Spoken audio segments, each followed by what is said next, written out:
leur propre publicité. C'est vous qui avez organisé ce colloque, c'est vous qui le Oui, on présidez. peut dire le contraire, oui. Et pourquoi ce colloque justement? Eh bien, parce que d'abord, je suis un agité, mais en dehors de cette considération, il y a le fait que je suis extraordinairement préoccupé par l'explosion démographique de l'Afrique. Et avec toute la sympathie que je porte aux Africains, je crains que cela ne se traduise par un débordement humain, c'est-à-dire des courants migratoires écrasants et qui vont, je serai brutal, tuer la civilisation européenne. Parce que avoir 2 ou 3% d'Africains en Europe, c'est parfait. En avoir 30%, c'est la mort sans phrase. Alors je reviens un peu en arrière, j'ai écouté des intervenants avec sympathie, notamment Gourevitch, qui avait l'air de dire, bon, ben, finalement, le danger est lointain, il est plus mesuré. C'est pas vrai. Le danger, il est là. Parce qu'en démographie, on peut faire des prévisions à peu près sûres à 30 ans. Mais nous sommes en 2015. 30 plus 2015, c'est 2045.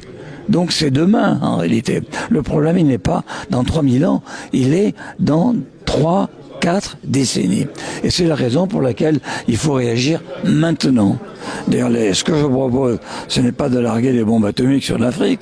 Ce que je propose, c'est un plan Marshall massif pour le développement de l'Afrique, un plan conditionnel, mais quand même qui soit contrôlé, comme d'ailleurs le fait le Fonds monétaire international, et deuxièmement, un programme massif visant à la libération de la femme africaine. La condition féminine en Afrique, qu'on le veuille ou non, est abominable. Elle l'est encore abominable. Or, c'est la femme africaine qui détient la clé de l'avenir du continent. Est-ce que c'est pas donner une réponse occidentale à un problème africain et justement rentrer dans les mêmes erreurs qu'il y a pu avoir pendant la colonisation? Vous avez tout à fait raison, c'est une réponse occidentale parce qu'il n'y en a pas d'autre.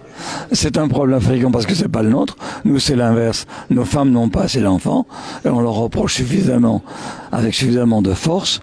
Et donc, par conséquent, puisque les Africains n'ont pas été capables d'inventer la réponse eux-mêmes, eh bien, il faut bien que quelqu'un le fasse et c'est nous.